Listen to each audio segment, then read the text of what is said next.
जय श्रीमन नारायण, जय श्री राधे, जय श्री कृष्ण।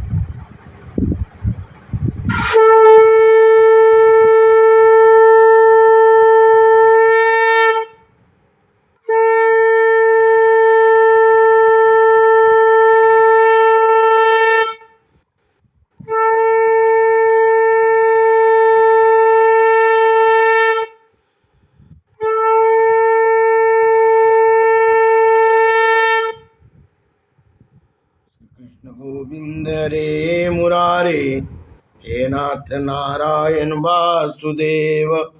श्री कृष्ण गोविंद रे मुरारे, हे नाथ नारायण वासुदेव। ओम नमो भगवते वासुदेवाय। श्रीमद्भागवत महापुराणम कृष्णं नारायणं वंदे, कृष्णं वंदे ब्रजप्रियं, कृष्णं द्वैपायनं वंदे, कृष्णं वंदे पृथासुतं। सच्चिदानंदरूपाय विश्वोत्पत्त्यादिहेतवे, तापत्रय विनाशाय श्रीकृष्णाय वयं नुमः। सच्चिदानंद स्वरूप भगवान श्री कृष्ण को हम नमस्कार करते हैं, जो जगत की उत्पत्ति, स्थिति और विनाश के हेतु तथा आध्यात्मिक, अधिदैविक और अधिभौतिक तीनों तापों को नाश करने वाले हैं। जो निर्गुण निराकार परमात्मा संसार में जीवों के उद्धार करने के लिए साकार रूप धारण करते हैं, जो भक्तों के वश में होकर वह कहीं तो किसी के रथ हाँकते हैं, किसी के यहाँ सेवक बन जाते हैं, किसी के यहाँ वह उनका सेठ, समलिया सेठ बन जाते हैं। वो नारायण सगुण रूप में उसी प्रकार जैसे काष्ठ के मंथन करने के बाद अग्नि प्रकट होता है, उसी प्रकार जो है परमात्मा नारायण संसार में आपके हित के लिए, प्रकृति के हित के लिए, संतुलन के लिए मनुष्य के सगुण रूप धारण करते हैं। नारायण को पहचानने के लिए आपके पास आत्मज्ञान के नेत्र चाहिए। अर्जुन जब नहीं पहचान रहे थे अर्जुन जी, तो भगवान ने आत्मज्ञान दिव्य अलौकिक चक्षु दिए। अलौकिक चक्षु के मतलब ही है कि आपके अध्यात्म खुल जाना, और अलौकिक चक्षु से अलौकिक अर्थ लगता है शास्त्र का। अलौकिक जो अर्थ है इनका, जैसे प्रहलाद कहते चेतन अवस्था। चैतन अवस्था जिस समय आ जाए, यानी जीव जब जाग जाए, तो शरीर जो है, शरीर से इस जीव के मोह रहता है, और मोह के द्वारा वह संसार में अन्याय करता है, पूजा भी करता है तो शरीर के सुख के लिए। तो ऐसी जो स्वभाव जीव का है वो हिरण्यकशिपु है। और उसी अवस्था में सद्गुरु मिल जाए तो उस अवस्था में, चैतन अवस्था में आना जीव के प्रहलाद का प्रतीक है। तो इस प्रकार जो है यहाँ पर कहते हैं कयाधु के गर्भ में, यानी जिसका मन संसार की वस्तु में भी है उधर भी है, ऐसे कयाधु के गर्भ में प्रहलाद जी थे। नारद जी सत्संग सुनाए और उसके द्वारा प्रहलाद की जन्म हुआ। तो इसी प्रकार सत्संग के द्वारा इस शरीर के अंदर एक शरीर और है, उसका जन्म शास्त्र के श्रवण से, भगवान के कीर्तन से, सत्पुरुषों की संगत से होती हैं। वो शरीर इसमें पड़ा है जो ब्रह्म तत्व के अनुभव कराता है। तो उसी शरीर की प्राप्त करने के लिए हम शास्त्र का श्रवण करते हैं। शरीर चलने के लिए अन्न चाहिए, और इस आत्मा के संपूर्ण से चैतन अवस्था में रहने के लिए भगवान के भजन, ध्यान, कथा, श्रवण चाहिए। ये जरूरी है, ये किसी पर एहसान नहीं है। अगर ये समझते हैं कि आपकी किसी पर एहसान है तो आपके भूल है। इसलिए इसमें ये समझ लीजिए कि इसके लिए आपको यत्न करता ही रहना चाहिए। और कथा एक दिन की चीज़ नहीं है, पानी एक दिन की चीज़ है, श्वास एक दिन की चीज़ है, अन्न एक दिन की चीज़ है नहीं ना। रोज़ लेते हैं ना, तो उसी प्रकार भगवत कथा, भगवान नाम, भगवान ध्यान, यह हर जितना बन सके उतना लीजिए। अब चलिए सप्तम अध्याय के षष्ठवें अध्याय में चल रहे हैं। प्रहलाद जी का असुर बालकों के उपदेश। प्रहलाद उवाच कौमार आचरहित प्राज्ञः धर्मान् भागवतनीह दुर्लभम मानुषम जन्म तदप्यधुर्व अर्थदम यथा ही पुरुषस्य इह विष्णुपाद उपसर्गणाम यतैषा सर्वभूतानां प्रिय आत्मा ईश्वर सुहृतम सुखम इंद्रियकम दैत्यादेह योगेन देहिनां सर्वत्र लभते दैव यथा दुखम यत्नतः। प्रहलाद जी कहते मित्रों, इस संसार में मनुष्य जन्म बड़ा दुर्लभ है। बड़े भाग मानुष तन पावा, सुर दुर्लभ सदग्रंथन गावा, साधन धाम मोक्ष का द्वारा पाई न जी परलोक समार। प्रहलाद जी कह रहे बड़े भाग से मनुष्य शरीर प्राणी को मिलता है। 84 लाख योनि से घूमने के बाद अब 84 लाख योनि में कितना करोड़ों बस मनुष्य रह जाएगा, यही सोच लीजिए। तो कहते परंतु पता नहीं कब इसका अंत हो जाए, इसलिए बुद्धिमान पुरुष को चाहिए कि बुढ़ापे या जवानी के भरोसे न रहकर बचपन में ही भगवान की प्राप्ति करने वाले साधनों का अनुष्ठान कर लेना चाहिए।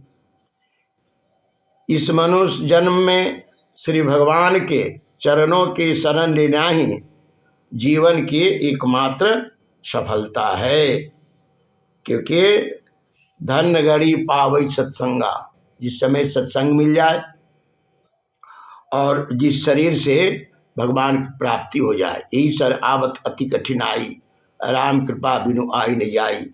बड़े भाग से कोई भगवत भजन और सतमार्ग को पकड़ता है, क्योंकि भगवान समस्त प्राणियों की स्वामी सुहृद प्रिय प्रीतम और आत्मा है। भाइयों, इंद्रियों से जो सुख भोगा जाता है वह तो जीव चाहे जिस योनि में रहे प्रारब्ध के अनुसार सर्वत्र वैसे मिलता ही रहता है। जैसे बिना किसी प्रकार प्रयत्न किए निवारण करने पर भी दुख मिलता है, इसीलिए सांसारिक सुख के उद्देश्य से यत्न करने की कोई आवश्यकता नहीं है, क्योंकि स्वयं मिलने वाली वस्तु के लिए परिश्रम करना आयु और शक्ति को व्यर्थ गंवाना है। जो इनमें उलझ जाते हैं उन्हें भगवान के परम कल्याण स्वरूप चरण कमलों की प्राप्ति नहीं होती। हमारे सिर पर अनेकों प्रकार के भय सवार रहते, इसलिए यह शरीर जो भगवत प्राप्ति के लिए प्राप्त है, जब तक रोग शोक आदि ग्रस्त होकर मृत्यु के मुख में नहीं चला जाता, तभी तक बुद्धिमान पुरुष को अपने कल्याण के लिए प्रयत्न कर लेना चाहिए। मनुष्य की पूरी आयु 100 वर्ष की है। जिन्होंने अपनी इंद्रियों को बस में नहीं कर लिया, उनकी आयु का आधा हिस्सा तो यूं ही बीत जाता है, क्योंकि वे रात में घोर तमोगुण अज्ञान से ग्रस्त होकर सोते रहते हैं। अब बचपन में उन्हें अपने हित का ज्ञान नहीं रहता कि हित कौन है अहित कौन है, कौन कार्य हित है कौन अहित है। कुछ बड़े होने पर कुमार अवस्था में वे खेल कूद में लग जाते हैं। इस प्रकार 20 वर्ष का तो पता ही नहीं चलता। जब बुढ़ापा शरीर को ग्रस लेता है, तब अंत के 20 वर्षों में कुछ करने धरने की शक्ति ही नहीं रह जाती। रह गई बीच की कुछ थोड़ी सी आयु, उसमें कभी ना पूरी होने वाली बड़ी बड़ी कामनाएं हैं। बलात् पकड़ रखने वाला मोह है और घर द्वार की वह आसक्ति है, जिससे जीव इतना उलझ जाता है कि उसे कुछ कर्तव्य अकर्तव्य का ज्ञान ही नहीं रह जाता। इस प्रकार बची खुची आई भी हाथ से निकल जाती हैं। दैत्य बालकों, जिसकी इंद्रियां बस में नहीं है, ऐसा कौन सा पुरुष होगा जो घर गृहस्थी में आसक्त और माया ममता के मजबूत फांसी में फंसे हुए अपने आप को उससे छुड़ाने का साहस कर सके। क्योंकि गिरिकार नाना जंजाला अति अति दुर्गम शैल विशाला। कहते हैं कि गिरी का कार्य इतना प्रबल है कि जैसे धागा जो है आप एक जगह रख दिया खोले तो खुलेगा नहीं, इसी प्रकार गृहस्थी की गांठ खोलना बड़ा असंभव है। एक खोलेंगे तब तक दूसरा उलझ जाएगा। जिसे चोर सेवक एवं व्यापारी अपने अत्यंत प्यारे प्राणों की भी बाजी लगाकर संग्रह करते हैं, और इसलिए उन्हें जो प्राणों से भी अधिक वांछनीय है उस धन की तृष्णा को भला कौन त्याग सकता है। जो अपनी प्रियतमा पत्नी के एकांत सहवास, उसकी प्रेम भरी बातों और मीठी मीठी सलाह पर अपने को निछावर कर चुका है, भाई बंधु और मित्रों के सने फांस में बंध चुका है, और उन्हें नन्हे नन्हे सोचों की तोतली बोली पर लुभा चुका है। भला वह उन्हें कैसे छोड़ सकता है ना। मीठी मीठी छोटी छोटी बात जब बच्चों के सुनते हैं तो बड़े से बड़े संकट में भी अगर रहते हैं तो क्या होता है, हम उसी बात में उलझ करके उसमें भुला जाते हैं। लेकिन ये कौन है? क्या भगवान की माया। और हम उसको पढ़ेंगे तब तो छूट जाएंगे, लेकिन किसी प्रकार की जो आँख से दिख रहे, कान से सुन रहे हैं, शरीर से कर रहे हैं, वो सब भगवान की माया की लीला है। इसलिए कोई कोई इससे निकल पाता है, और नहीं तो ये जीव इसी में फंस करके 84 की योनि में घूमते रहता है।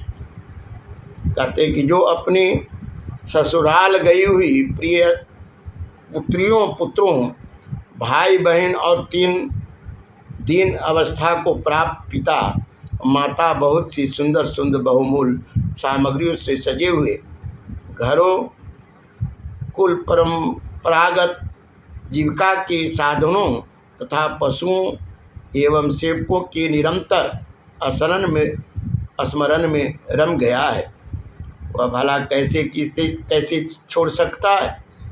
जो जन इंद्रियें और रस इंद्रियें सुखों के इन सर्वस्व मान बैठा है, जिसकी भोग वासनाएं कभी तृप्ति ही नहीं होती, जो लोभ बस कर्म पर कर्म करता हुआ रेशम के कीड़ों की तरह अपने को और भी कड़े बंधन में जकड़ता जाता है, आज इसके मोह की कोई सीमा नहीं है। वह उनसे किस प्रकार विरक्त हो सकता है और कैसे उनका त्याग कर सकता है। यह मेरा कुटुंब है, इस भावना से उसमें वह इतना रम जाता है कि उसी के पालन पोषण के लिए अपनी अमूल्य आयु को गंवा देता है, और उसे यह भी नहीं जान पड़ता कि मेरे जीवन का वास्तविक उद्देश्य नष्ट हो रहा है। भला इस प्रमाद की भी कोई सीमा है।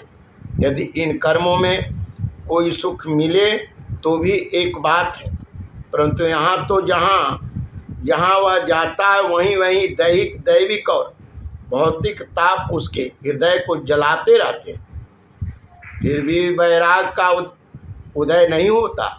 कितनी विडंबना है कि कुटुंबी ममता के फेर में पड़कर वह इतना असावधान हो जाता है कि उसका मन धन के चिंतन में सदा इतना लवलीन रहता है कि वह दूसरे का धन चुराने के लौकिक पारलौकिक दोषों को जानता हुआ भी कामनाओं के बस में न कर सकने के कारण इंद्रियों के भोग की लालसा से चोरी कर बैठता है। भाइयों, जो इस प्रकार अपने कुटुंबों को पेट पालने में ही लगा रहता है, कभी भगवत भजन नहीं करता, वह विद्वान हो तो भी उसे परमात्मा की प्राप्ति नहीं हो सकती, क्योंकि अपने पराये का भेदभाव रहने के कारण उसे भी अज्ञानियों के समान ही तमः प्रधान गति प्राप्त होती है। जो कामनियों के मनोरंजन का समान उनका कीड़ा मृग बन रहा है, और जिसने अपने पैरों में संतान की बेड़ी जकड़ ली है, वह बेचारा गरीब चाहे कोई भी हो, कहीं भी हो, किसी भी प्रकार से अपना उद्धार नहीं कर सकता। इसलिए भाइयों, तुम लोग विषयासक्त दैत्यों का संग दूर से ही छोड़ दो। इंदरे मुरारे हे नाथ नारायण वासुदेव। इसलिए कहते हैं ना कि किसी भी प्रकार से अपना उद्धार नहीं कर सकता। कौन?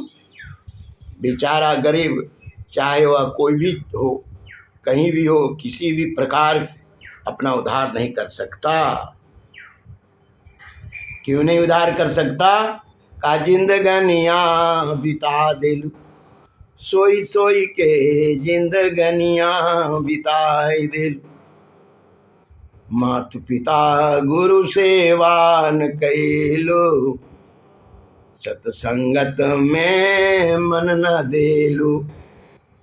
जीवन बिताई देलू, रोई रोई के जिंदगनिया बिताई देलू। सोई सोई के जिंदगनिया।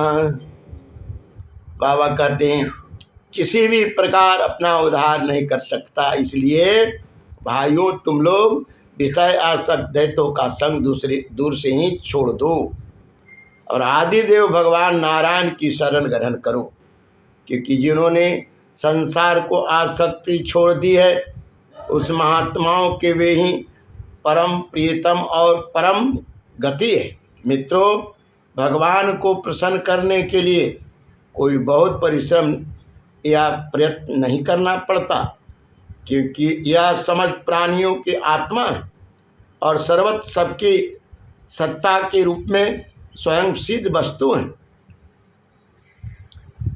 ब्रह्म से लेकर तिनके तक छोटे बड़े समझ प्राणियों में, पंचभूतों से बनी हुई वस्तुओं में, पंचभूतों में, सूक्ष्म तन मात्रा में, महतत्व में, तीनों गुणों में, और गुणों की साम्यावस्था प्रकृति में एक ही अविनाशी परमात्मा विराजमान है। वे ही समस्त सौंदर्य, माधुर्य और ऐश्वर्य की खान है। वे ही अंतर्यामी दृष्टा के रूप में, हैं, और वह दृश्य जगत के रूप में भी है। सर्वथा अनिर्वाचनीय तथा विकल्प रहित होने पर भी दृष्टा और दृश्य व्यापक के रूप में उनका निर्वाचन किया जाता है। वस्तुतः उनमें एक भी विकल्प नहीं है। वे केवल अनुभव स्वरूप, आनंद स्वरूप एकमात्र परमेश्वर ही हैं। गुणमयी सृष्टि करने वाली माया के द्वारा ही उनका ऐश्वर्य छिप रहा है। इसके निवृत्त होते ही उनके दर्शन हो जाते हैं। इसलिए तुम लोग अपने दैत्यपने का, आश्रित संपत्ति का त्याग करके समस्त प्राणियों पर दया करो, प्रेम से उनकी भलाई करो। इसी से भगवान प्रसन्न होते हैं, क्योंकि संसार का जितनी वस्तु है वो परमात्मा का स्वरूप है। पद पताल शीशज धामा, अपर लोक अंग विश्राम। पाताल भगवान का पाँव है, और यह मृत्युभुवन भगवान का पेट है, आकाश भगवान का सर है, अग्नि भगवान का मुख है, जिसको ब्राह्मण देवता भी कहते हैं, और ये पहाड़ भगवान की हड्डी है, नदियाँ भगवान के नस है, वनस्पति भगवान का रोमा है, चांद सूरज भगवान के आँख है, रात दिन पलक है। उन परमात्मा के अंदर ही तो हम सब हैं। तो जो भी कार्य यहाँ किया जाता है परमात्मा के प्रति, चाहे उनके अनुकूल या विपरीत, तो आप ऐसे ही समझ लें कि परमात्मा के सिवा यहाँ कुछ नहीं, हम परमात्मा में ही। शरीर में कहीं रोग हो जाए और थोड़ी सी ऐसी घाव हो जाए तो ऑपरेशन करके निकाल देते हैं कि नहीं। तो इसी प्रकार परमात्मा के स्वरूप में हम सब निश्चित हैं। और जहाँ जिस प्राणी के अंदर किसी प्रकार का विकार उत्पन्न हुआ, ये शरीर के रोग की तरह, परमात्मा काट के निकाल देते हैं, उससे हटा देते हैं, मनुष्य से वंचित कर देते हैं। आदि नारायण अनंत भगवान के प्रसन्न हो जाने पर ऐसी कौन सी वस्तु है जो नहीं मिल सकती। लोक और परलोक के लिए जिस धर्म अर्थ आदि की अवस्था का आवश्यकता बतलाई जाती है, वे तो गुणों के परिणाम से बिना प्रयास के स्वयं ही मिलने वाला है। जब हम श्री भगवान के चरण कमल का सेवन करने और उनके नाम गुणों का कीर्तन करने में लगे हैं, तब हमें मोक्ष की भी क्या आवश्यकता है। यूँ शास्त्रों में धर्म अर्थ और काम इन तीनों पुरुषार्थ का भी वर्णन है। आत्मविद्या, कर्मकांड, न्याय, तर्कशास्त्र, दंड नीति और जीविका के विविध साधन, ये सभी वेदों के प्रतिपाद विषय हैं। परंतु यदि ये अपने परम हितैषी परम पुरुष भगवान श्री हरि को आत्मसमर्पण करने में सहायक है, तभी मैं इन्हें सत सार्थक मानता हूँ, अन्यथा भी सब के सब निरर्थक है। यह निर्मल ज्ञान जो मैंने तुम लोगों को बतलाया है बड़ा ही दुर्लभ है। इसी पहले नर नारायण ने नारद जी को उपदेश किया था, और यह ज्ञान उन सब लोगों को प्राप्त हो सकता है जिन्होंने भगवान के अनन्य प्रेमी एवं अकिंचन भक्तों के चरण कमलों की धूलि से अपने शरीर को नहला लिया है। यह विज्ञान सहित ज्ञान विशुद्ध भागवत धर्म है। इसे मैंने भगवान का दर्शन कराने वाले देवर्षि नारद के मुँह से ही पहल सुना था। नारद जी सब पाठियों ने पूछा, प्रहलाद जी, इन दोनों गुरुपुत्रों को छोड़कर और किसी गुरु को तो न तो तुम जानते हो और न हम, यही हम सब बालकों के शासक हैं। तुम एक तो अभी छोटी अवस्था के हो और दूसरे जन्म से ही महल में अपनी माँ के पास रहे हो। तुम्हारा महात्मा नारद जी ने से मिलना कुछ असंगत सा जान पड़ता है। विप्रवर, यदि इस विषय में विश्वास दिलाने वाले कोई बात हो तो तुम उसे कहकर हमारी शंका मिटा दो। श्रीमद् भागवते महापुराणे परमहंस्यां संहितायां सप्त स्कंधे प्रहलाद अनुचरिते षष्ठोऽध्याय अथ सप्तमोऽध्याय सप्तम स्कंध के सप्तम अध्याय। प्रहलाद जी के द्वारा माता के गर्भ में प्राप्त हुए नारद जी के उपदेशों का वर्णन, क्योंकि संगत का बड़ा प्रभाव पड़ता है प्राणी पर। नारद जी के संगत ही प्रहलाद जी को यहाँ तक प्रहलाद बना दिया, क्योंकि प्रहलाद का अर्थ ही होता है चैतन्य अवस्था। और संत क्या करते हैं? संत जो है जड़ से चैतन करते हैं।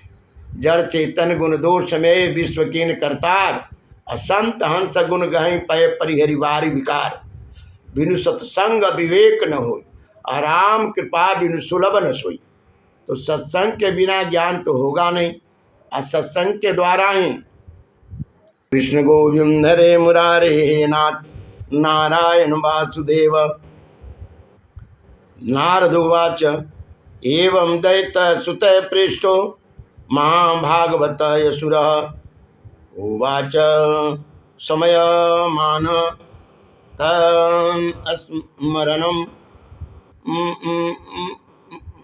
स्मरणम् अनुभासितं।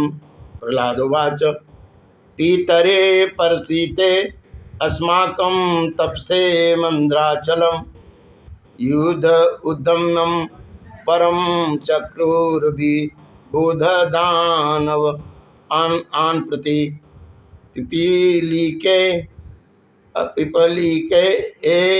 अहि अरीव दृष्टया लोक उपतापनः पापेन पापो अभक्षिते वादीन वासवादयः।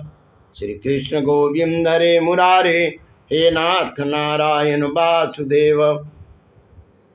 नारद जी कहते हैं युधिष्ठिर, जब दैत्य बालकों ने इस प्रकार प्रश्न किया तब भगवान के परम प्रिय भक्त प्रहलाद जी को मेरी बात का स्मरण हो आया।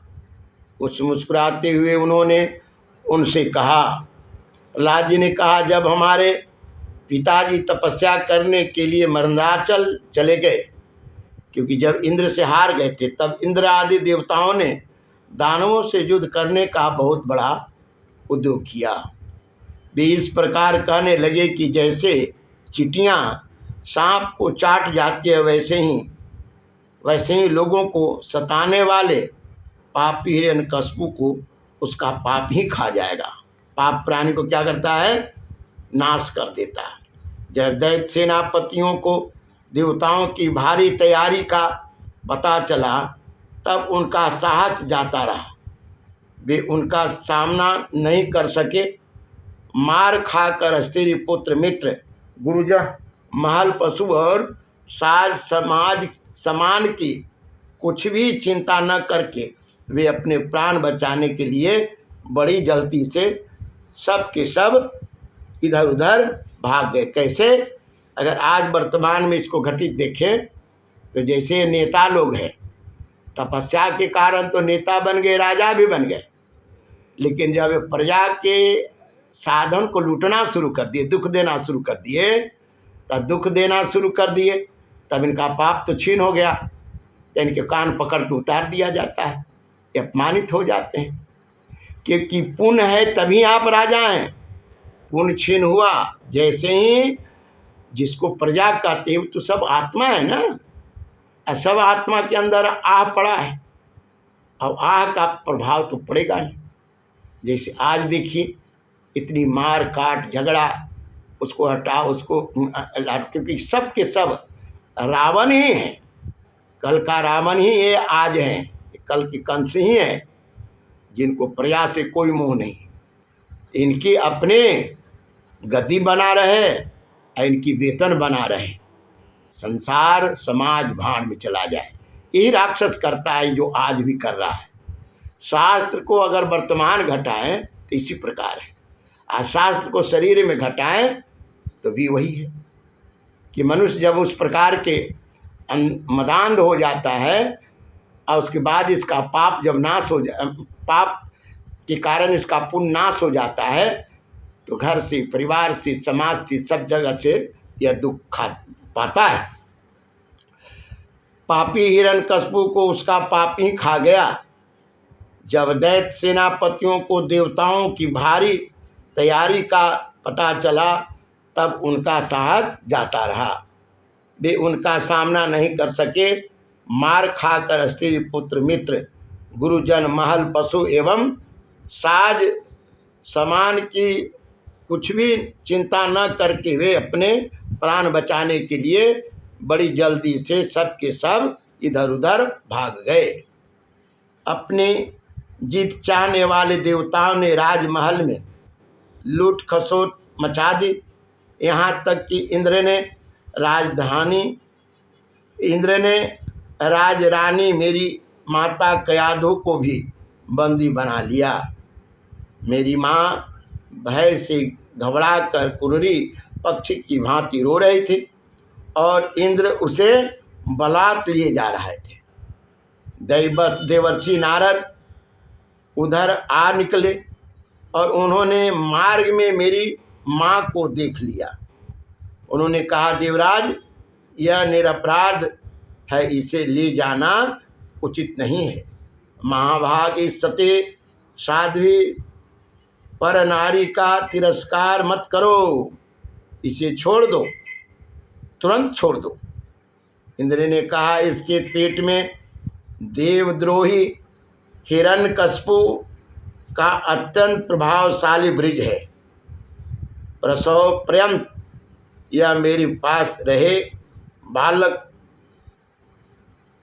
हो जाने पर इसे मार कर मैं इसे छोड़ दूंगा।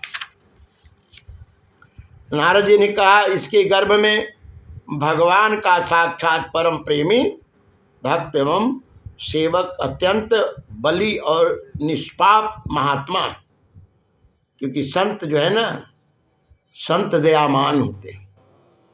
और संत जब किसी पर द्रवित हो गए ना, तो जड़ को चैतन्य में बदल देते हैं। यही संत का काम है, यही करने आए हैं। तो कहते हैं, तुम में उसको मारने की शक्ति नहीं है।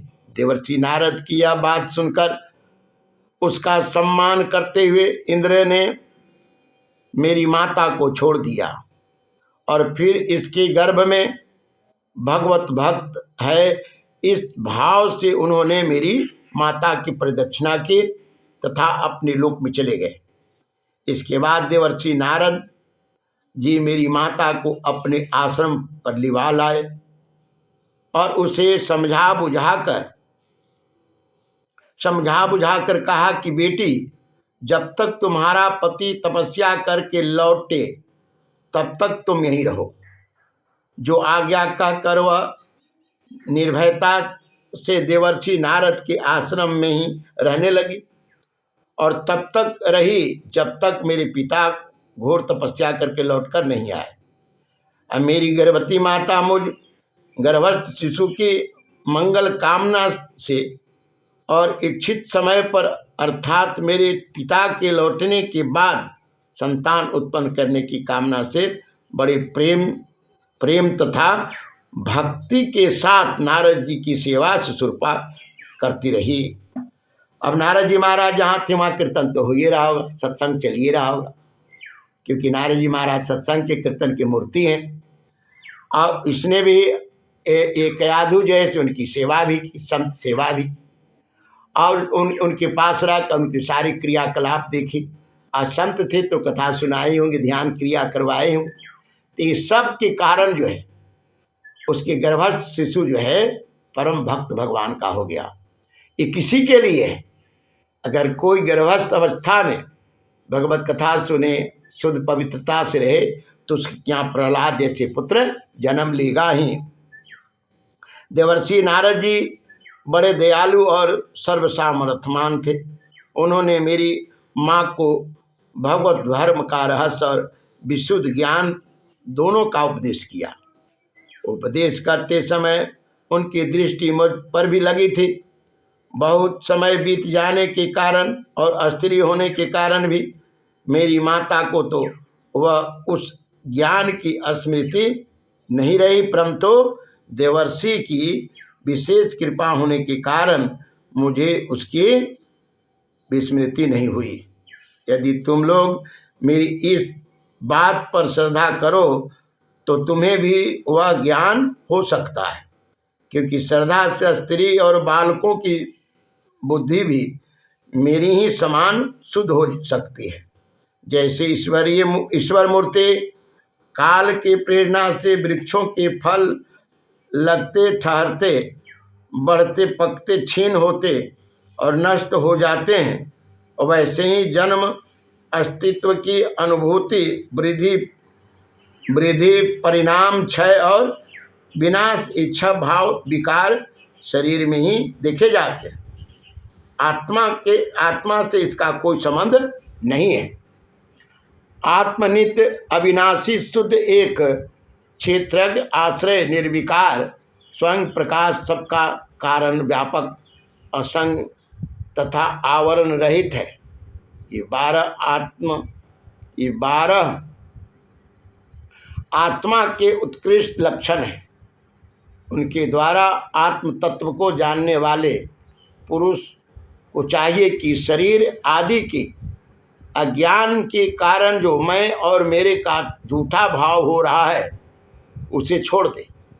जिस प्रकार सुवर्ण को खानों में पत्थर में मिले हुए सुवर्ण को उसके निकालने की विधि जानने वाला स्वर्णकार उन विधियों से उसे प्राप्त कर लेता है, वैसे ही अध्यात्म तत्व को जानने वाला पुरुष आत्म प्राप्ति के उपायों द्वारा अपने शरीर रूप क्षेत्र में ही ब्रह्म पद का साक्षात्कार कर लेता है।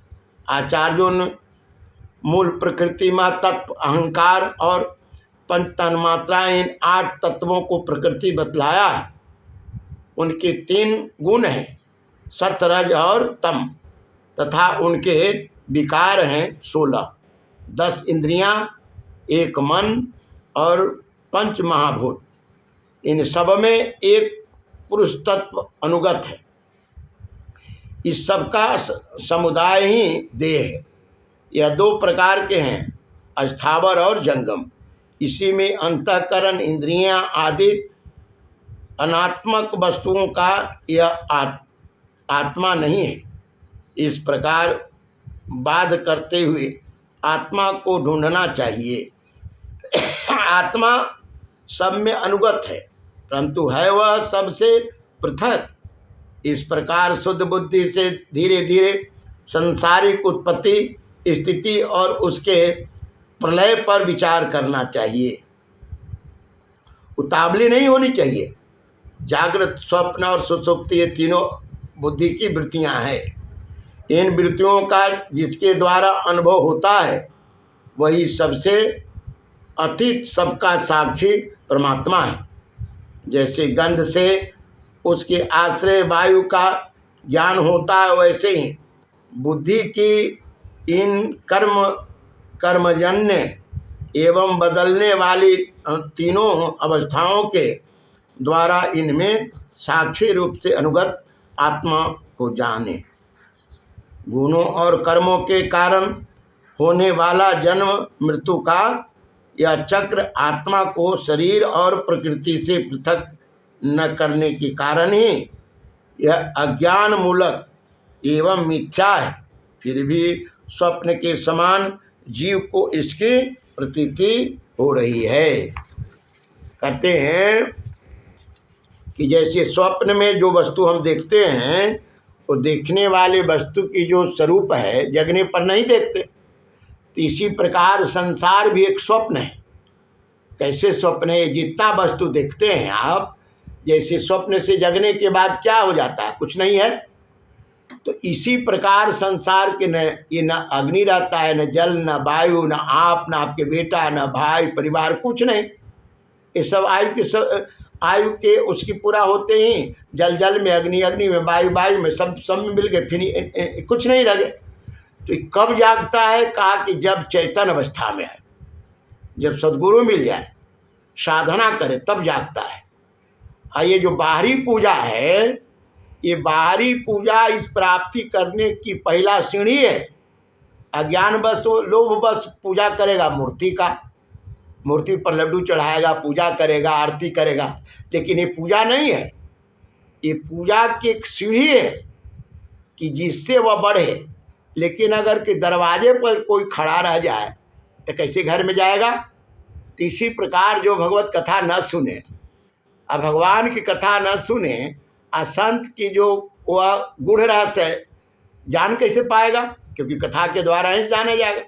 और जब कथा के द्वारा जाना जाएगा तो वो अपने हृदय के, अपने शरीर एक ब्रह्मांड है, इसमें परम तत्व पड़ा है। जैसे दूध में मक्खन पड़ा है और काष्ठ में अग्नि पड़ा है, उसी प्रकार इस शरीर में ब्रह्म जो है जड़ अवस्था में पड़े हैं।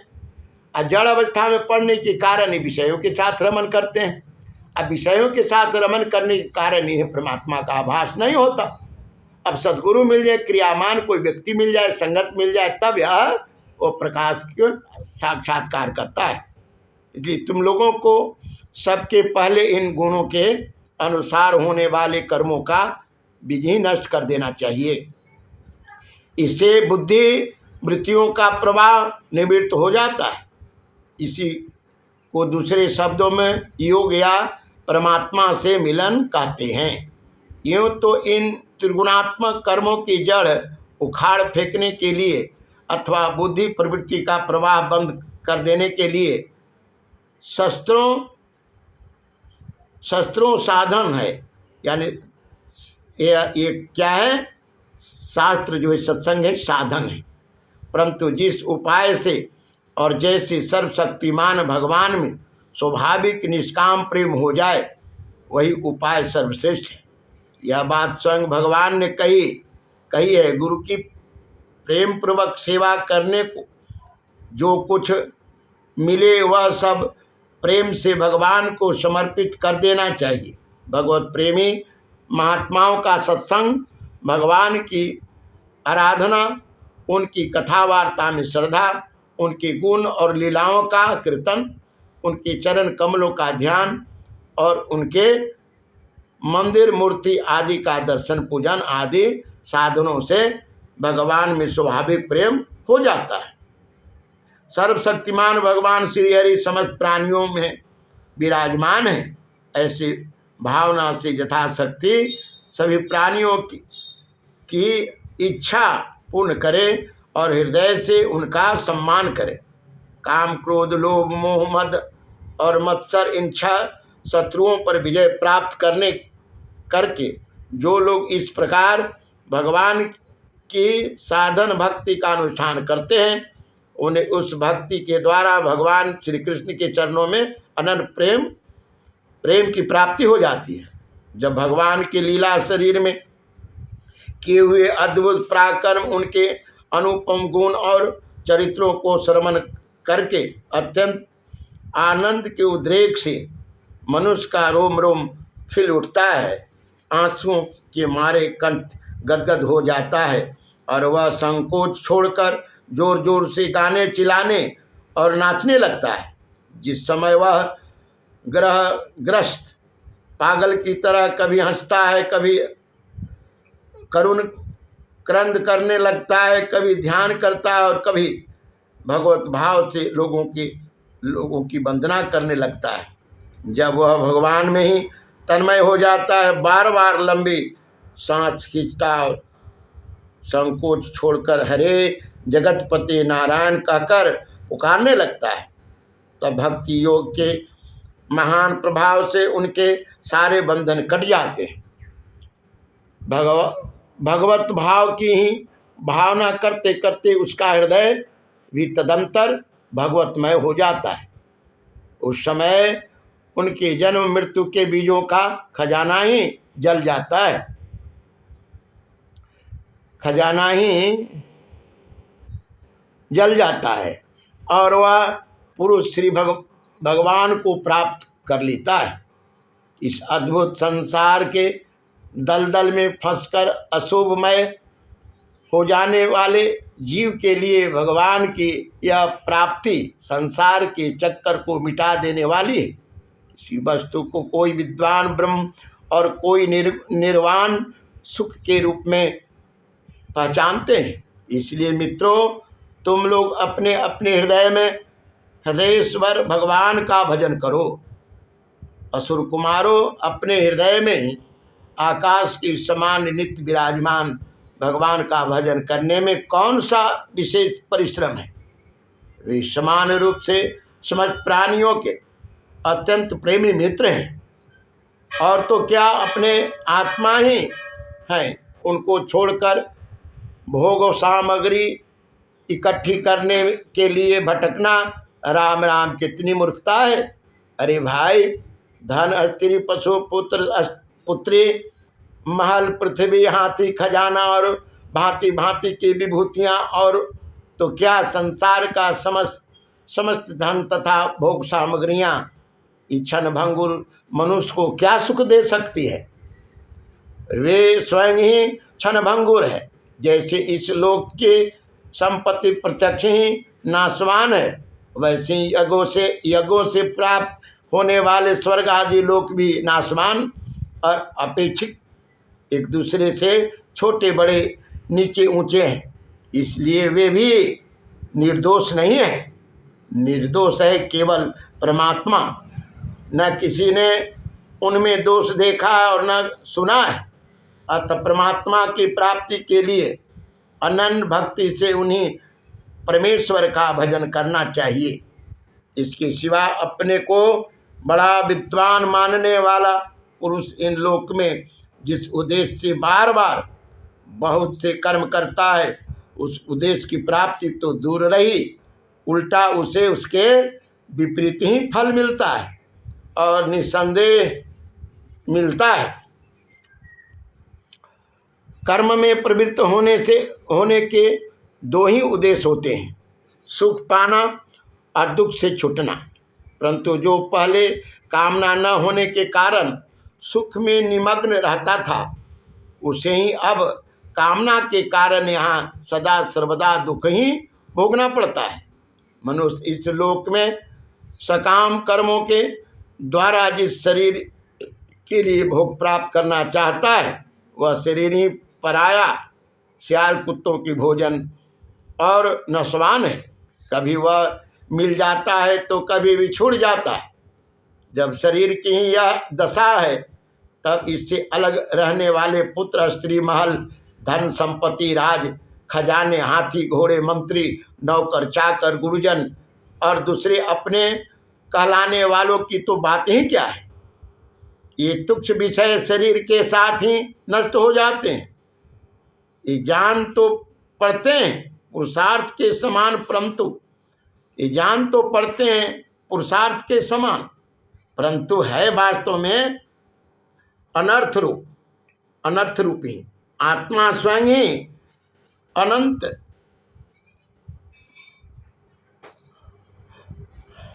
श्री कृष्ण गोविंद हरे मुरारे हे नाथ। आत्मा स्वयं ही अनंत आनंद का महान समुद्र है। उसके लिए इस वस्तुओं की क्या आवश्यकता है। भाइयों, तनिक विचार तो करो। जो जीव गर्भधान से लेकर मृत्यु पर्यंत सभी अवस्था में अपने कर्मों के अधीन होकर कलेश ही कलेश भोगता है, उसका इस संसार में स्वार्थ ही क्या है। यह जीव सूक्ष्म शरीर को ही अपना आत्मा मानकर उसके द्वारा अनेकों प्रकार के कर्म करता है और कर्मों के कारण ही फिर शरीर ग्रहण करता है। इस प्रकार कर्म से शरीर और शरीर से कर्म की परंपरा चलती रहती है। और ऐसा होता है कि अविवेक के कारण इसलिए निष्काम भाव से निष्क्रिय आत्मस्वरूप भगवान श्री हरि का भजन करना चाहिए। अर्थ धर्म और काम सब उन्हीं के आश्रित हैं, बिना किसी की इच्छा के नहीं मिल सकते। भगवान श्री हरि समस्त प्राणियों के ईश्वर हैं, आत्मा है और परम प्रियतम है। वे अपने ही बनाए हुए पंचभूत एवं सूक्ष्मभूत आदि के द्वारा निर्मित शरीर में जीव के नाम से कहे जाते हैं। देवता दैत्य मनुष्य यक्ष अथवा गंधर्व कोई भी क्यों न हो, जो भगवान के चरण कमलों का सेवन करता है, वह हमारे ही समान कल्याण का भाजन होता है। प्रहलाद जी कहते दैत्य बालकों, भगवान को प्रसन्न करने के लिए ब्राह्मण देवता या ऋषि होना, सदाचार और विविध ज्ञानों से संपन्न होना तथा दान तप यज्ञ शारीरिक और मानसिक शौच और बड़े बड़े व्रतों के अनुष्ठान पर्याप्त नहीं है। भगवान केवल निष्काम प्रेम भक्ति से ही प्रसन्न होते हैं और सब तो विडंबना ही है। मित्र, भगवान प्रसन्न होते हैं कैसे? का निष्काम प्रेम भक्ति से ही प्रसन्न होते हैं और सब तो विडंबना ही मात्र है। इसलिए दानव बंधुओं, समस्त प्राणियों को अपने समान ही समझकर सर्वत्र विराजमान सर्वात्मा सर्वशक्तिमान भगवान की भक्ति करो। भगवान की भक्ति के प्रभाव से दैत्य यक्ष राक्षस स्त्रियां शूद्र गोपालक अहेर पक्षी मृग और बहुत से पापी जीव भी भगवत भाव को प्राप्त हो गए हैं। इस संसार में या मनुष्य शरीर में जीव का सबसे बड़ा स्वार्थ अर्थात एकमात्र परमार्थ इतना ही है कि वह भगवान श्री कृष्ण के अनन्य भक्ति प्राप्त करे। उस भक्ति का स्वरूप है सर्वदा सर्वत्र सब वस्तुओं में भगवान का दर्शन। जिस काल में हो, जिस हाल में हो और जिस चाल में हो, संसार का किसी वस्तु का मूल नहीं है। हमारे बाबा तुलसीदास जी कहते कि पायो जी मैंने राम रतन धन पायो, सड़े गले नहीं छोर चुराए, हर क्षण होवत सवायो। पायो जी मैंने राम रतन धन पाए। संसार का हर वस्तु नश्वर है। आज जो कोई राजा है वो कल भिखारी बन जाता है। हर वस्तु समय पर धन जन कोई भी वस्तु आपके पास वह निश्चित नहीं है कि सब दिन रहेगा, अपने पुण्य तक रहेगा। इन्होंने कहा कि सड़े गले नहीं चोर चुराए, हर क्षण हो तो सवायो, पायो जी मैंने राम रतन धन पायो। इन्होंने कहा भैया, गोस्वामी जी कह रहे हैं, संत कह रहे हैं कि सत के नाव खेवैया सदगुरु, कृपा किन अपनायो। अगर आपको सत्संग में मन लग जाए, भगवत कथा में मन लग जाए और आपको सत्पुरुष अपना ले, तभी यह बंधन आप काट सकेंगे। या तो आपका पूर्व जन्म का देव संपदा प्राप्त है। देव संपदा और आश्रित संपदा, दो संपदा लेकर प्राणी संसार में आता है। आश्रित संपदा में काम क्रोध लोभ ईर्षा छल प्रपंच, इसके अंदर प्रधानता है। और देव संपदा में तेज क्षमा धैर्य शौच अद्रोह अनुमानिता। जब देव संपदा लेकर आता तो तेज के मार्ग से साधना करता है, चैतन्य अवस्था में है, सत मार्ग से चलता है, प्रेमी है, सेवा करता है, स्वाध्याय करता है, सत्पुरुषों की सेवा करता है, बड़ों की आदर करता है। ये दैविक संपदा है। तो जिस प्रकार की संपदा लेकर आएगा उस प्रकार के वह, अगर काष्ठ को चुम्बक से छुआएंगे तो थोड़े खींचेगा, लोहा को चुम्बक खींचेगा। इसी प्रकार अगर आश्री योनि में है तो आप में थोड़े प्रभाव पड़ेगा भक्ति का। जब आश्री योनि से निकल जाएंगे तब भक्ति का प्रभाव पड़ेगा। इति श्रीमद्भागवते महापुराण परमहंस्यां संहितायां सप्तस्कंधे प्रहलाद अनुचरिते दैत्य पुत्र अनुशासनम नाम सप्तमोध्याय। श्री कृष्ण गोविंद हरे मुरारे, हे नाथ नारायण वासुदेव। श्री कृष्ण अर्पण नमस्तु।